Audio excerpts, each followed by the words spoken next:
Hello everyone, my name is Robert and this is Lab 2 for 2D projectile motion. The purpose of this lab was to observe the motion of a projectile object, which in this case was a paper ball that was falling sideways after being pushed to the right at a constant velocity. The result of this experiment, I compared the experimental to a computational model, and we saw that with applying drag force, that it was closer to what the trajectory was supposed to be as modeled with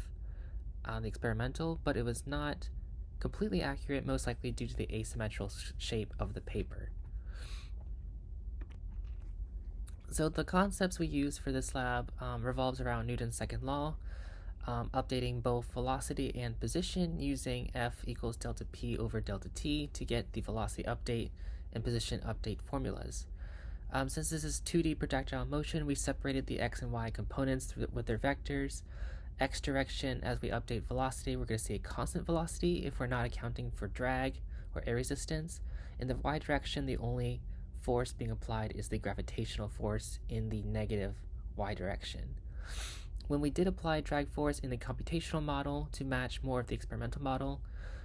we used that the drag force is equal to a proportional constant times velocity squared in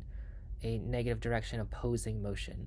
So when we apply this to the x direction, that's going to oppose the velocity going to the right, so for drag is to the left.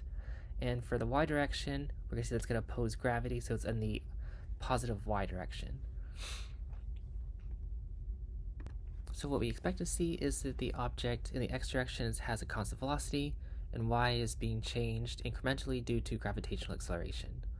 So for our experiment, the system was a paper ball, the surroundings was the earth and air to account for force of gravity and air resistance, and the initial conditions were set at the origin, which is lined up with the table versus where the ball started in air, with it moving at a constant velocity, with no longer being accelerated by the hands of the person, and we took the mass of the paper ball to be 0.037 kilograms as we measured on the triple beam balance.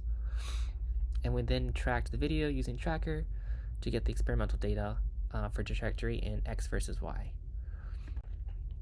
For a computational model, the code was set that the velocity initial was set to match the experimental first frame of where it was at the origin, and the velocity initial was taken from the first frame as well of the experimental and then extrapolated out. For our first run of the computation, we set the b variable for the constant of drag force to be 0, and later was manipulated to better match the trajectory to account for what air resistance might have been in the room. And this is a picture of what our computational model looked like, which closely matches that the ball was pushed to the right and was falling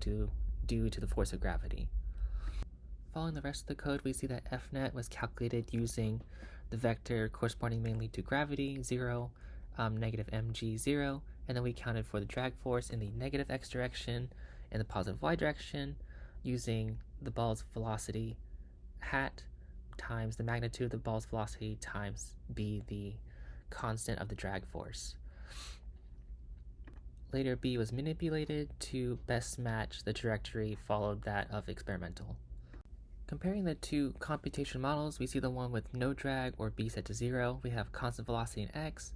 and a constant slope in y. Compared to experimental, when we have drag, we can see that velocity is decreasing while the velocity for y is actually slightly curved up, where it is increasing, as it's no longer falling at a constant rate due solely to gravity. In the final graph, we see that the experimental line is most closely matched by the computation model, accounting for air resistance in orange, but it's not perfect, most likely due to drag not being accounted for perfectly proportional in both directions at the same time, because it wasn't a perfectly spherical object, but it was crumpled and therefore had different surface areas around it. For the what-if questions, no, the experiments did not model terminal velocity, as we need an object with larger surface area and probably greater time to see if the velocity would stop increasing at a certain point when it's falling straight down. If the object was thrown straight up,